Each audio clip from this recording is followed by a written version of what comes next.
Perek Chafhei Gam Ele Mishlei Shlomo Asher Hatiku Anshe Chizkiah Melech Yehuda. So we begin the 25th chapter, and we're told that these two, presumably from chapter 25 to the end of the book, are also the Proverbs of Solomon. Perhaps they weren't public, perhaps they were published, whatever that means, and obviously a pre-publishing world. They weren't disseminated publicly. It was a couple of hundred years later until the descendant of David and Shlomo, of course, Chizkiyahu Melech Yehuda, that his men copied them and spread them out. Chizkiah, one of the great kings of our history, stands firm in the face of the great ruler Sancherib, the Assyrian kings, in a siege of Jerusalem, lives a great revival towards Judaism, towards Torah, greatest observance of Pesach in a long time during his age. There were even people from the northern kingdom who would come down. And so it's not a surprise that he would want more of the wisdom of Shlomo, more of the great books of Shlomo to be disseminated amongst the other Jews. Let's see what he says. Kvod Elohim aster davar, uchvod melachim chakor davar. It's the glory of God to conceal a matter, and the glory of king to plumb a matter, right? So God hides sometimes his messages, his ideas, but a king, and whether the king is Shlomo, whether the king here is Chizkiah, perhaps commenting on what was done earlier by Shlomo, either way, the king is able. The king, we should be looking into it. Shamayim larum va'aretz la'omek v'leiv melachim ein cheker. Like the heavens in their height, like the earth in its depth, is the mind of the kings unfathomable, right? So we have to, Jacques Cousteau didn't say the oceans are too deep, and the founders of NASA and all these people who want to go. Nobody's saying it's too far away. This is not something that we should know. We need to know it. We need to try to look and understand God's world better. Hago sigib mi kesef yetzela soref Kelly.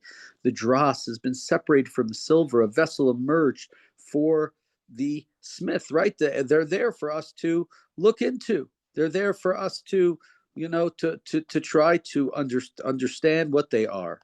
Hago rasha lifnei melech v'yikol b'tzedek kiso. Remove the wicked from the king's presence, and his throne will be established in justice. Here, you could say the last verse has a similar idea, right? We're removing the dross from the silver, and then the vessel emerges. Remove the wicked, and the king's presence will be established. It will be perfect. Al titadar lifnei melech, verse 6, pasuk vav, uv'mkom gedolim al tamo. Don't exalt yourself in the king's presence. Don't stand in the place of nobles. Know who you are, where you are. Be careful. Don't overstep. Kitov amarlach alei heina. May hashpilech lifnei nadiv, mashpilchan lifnei nadiv asher ra'u einecha. It's better to be told, step up here. You're not in 50th place, you're in 35th place, than to be told, oh, you're not in 10th place, you're in 35th place. Right? It's better to be told to step up than to be degraded. Right? You don't want to see this. You don't want your eyes to see this, the embarrassment, the shame. Al teitzei lariv maher pen mata sebach rita balchim otcha reacha. So be careful when it comes to fighting. Think of what's going to happen in the end when your fellow puts you to shame, right? Don't get involved in a fight.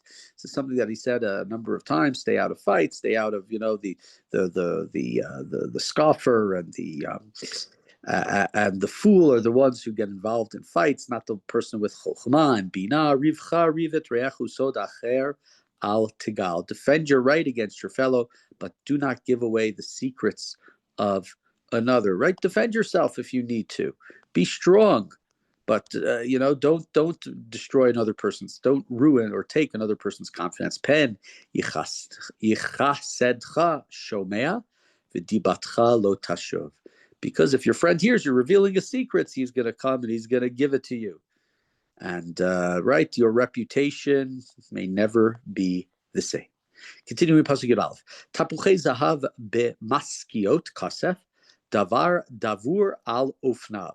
So like a tapuach zahav, like a golden apple in a beautiful silver showpiece, right? Is like a good phrase, is a good turn of phrase, is a good right. If you say something really smart and really wise, then it's like a golden apple in a silver showpiece. Nezem zahav v'chalikotem. Mochiach chacham al ozan shomat.